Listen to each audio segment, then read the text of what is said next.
நினைச்சா அந்த இடத்துல கிடுக்கி பிடி போடலாம். அப்ப எந்த இடத்துல இந்த பிரச்சனைகள் வருது, அதே சமயம் நம்ம முழுவதுமாக அரசு தான் அப்படிங்கிறத நம்ம கொண்டு போயிட முடியுமா? அதுக்கு கீழே நிறைய டிபார்ட்மெண்ட்லாம் இருக்கு. இப்ப அவங்களுக்கும் அதற்கான பொறுப்பு இருக்கு. அப்ப எந்த இடத்துல இந்த புழக்கம் அதிகமாகுது அப்படிங்கிற விஷயம் பார்க்கப்படுது. இல்ல, இது வந்து ஸ்டேட்டோட பிரச்சனை தான் இது.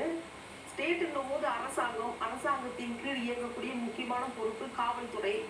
ஐயாவே சொல்லிட்டாரு, அதுல இருந்தவர்.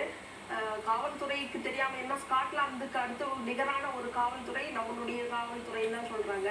ஏன் இந்திய அளவுல குறிப்பா தமிழகத்துல இன்னைக்கு புழக்கம் அதிகமாக இருக்குது.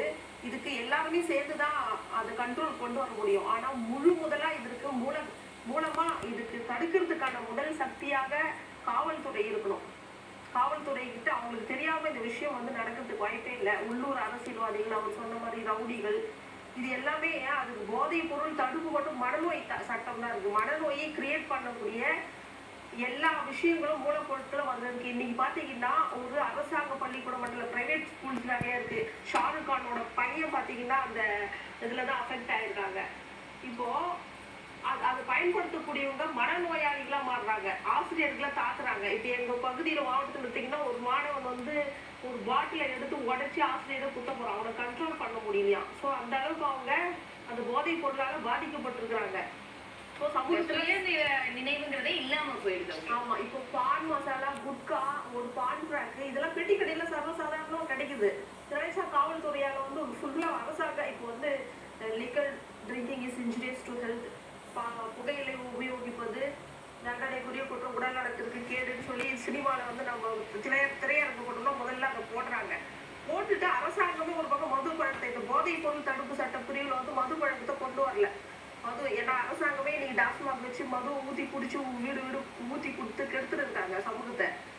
இப்போ 1000 ரூபாய் கொடுக்குற அரசாங்கம் ஒரு ஆண் வந்து அவன் வீட்டுல சம்பாதிச்சு வர்ற வருவாயை மொத்தமே டாஸ்மாக்ல தான் செலவிடுறான். அப்போ ஒரு குடும்பத்துக்கு 1000 ரூபாய் நாங்க கொடுத்தோம்னு சொல்லி இன்னைக்கு மாறுதட்டிக்கிறாங்க தமிழக அரசு.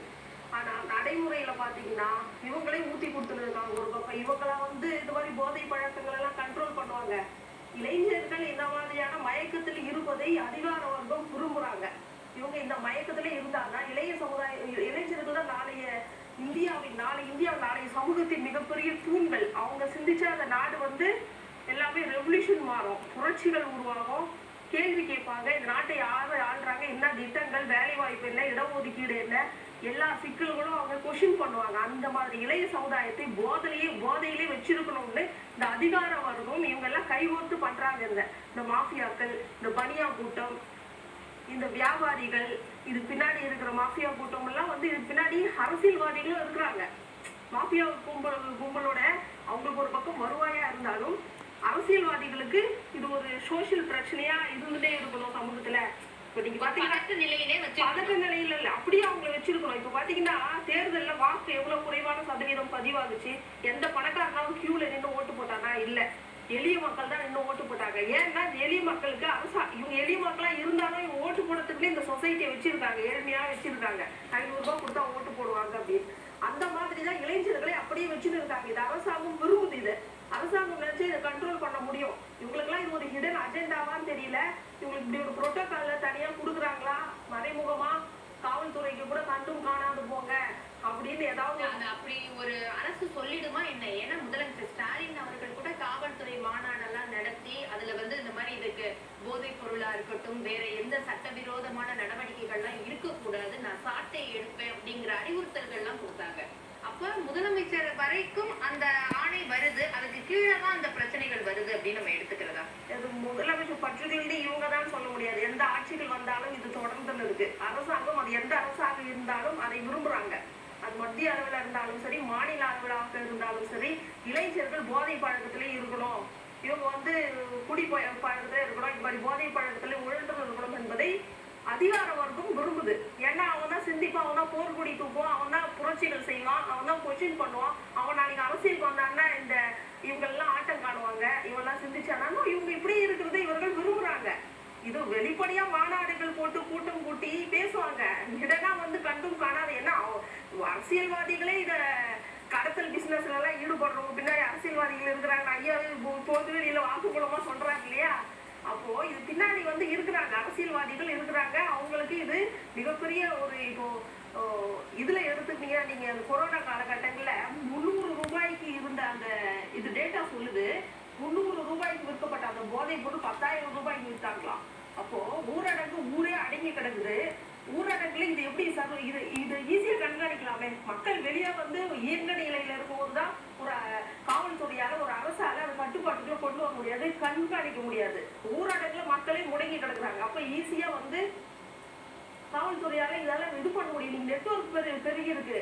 இன்னைக்கு எல்லாமே வந்து ஒரு செல்போன் கையில இருக்கு. இதை வச்சு நெட்வொர்க் மூலியமா யாராவது என்னென்ன பண்றாங்கன்றதை ஈஸியா கண்ட்ரோல் பண்ண முடியும். சைபர் கிரைம் எல்லாம் ஈஸியா இதை அதோட துணை கொண்டு இது யாராவது என்னென்ன எங்கெங்க என்ன உரையாடுறாங்க சந்தேகக்கூடிய நபர்களை எல்லாமே நம்ம பிடிக்க முடியும். டெக்னாலஜி நம்ம கையில இருக்கு. ஆனாலும் இது போன்ற குற்றங்கள் சமூகத்துல அதிகரிச்சுருது. குறிப்பா தமிழகத்துல இது அதிகரிச்சுருது. ரொம்ப வேதனையான ஒரு விஷயம். சரி, நான் எடுத்துக்கிறேன். வில்சன் அவர்கள்ட்ட இப்போ மது போதை இதெல்லாம் வந்து இப்போ உடனே முளைச்சது கிடையாது. அப்ப அது ஆரம்ப கட்டத்திலேருந்து நம்ம தமிழ்நாட்டுல எடுத்துக்கிட்டோம் அப்படின்னா ஆட்சி மாற்றம் அடுத்தடுத்து வந்துகிட்டே இருக்கு. திமுக ஆட்சி பொறுப்பேற்ற உடனேயே அதற்கு பிறகு அதிமுக இப்படி மாறி மாறி ஆட்சி மாற்றங்கள்லாம் நடந்துகிட்டு தான் இருக்கு. இப்ப எந்த காலகட்டத்திலேருந்து இது ஆரம்பித்தது? ஏன்னா வரலாறு ரீதியாகவும் நம்ம பார்க்க வேண்டியது இருக்கு. வரலாறு பார்த்தீங்கன்னா நீங்க புராண காலத்திலே சோமபானம் சுறாபானம் அப்படின்லாம் இருந்துச்சு. இந்தியா சுதந்திரம் அடைந்த பிறகு அண்ணல் அம்பேத்கர் தலைமையில் இருக்கிற சட்டம் இயற்றும் குழு வந்து முதலாக சட்டம் இயற்றும் போது அரசியலமைப்பு சட்டத்தில் வந்து 47வது ஆர்டிகல் 47 அதில் வந்து தெளிவாக கொடுத்துருக்குறாங்க.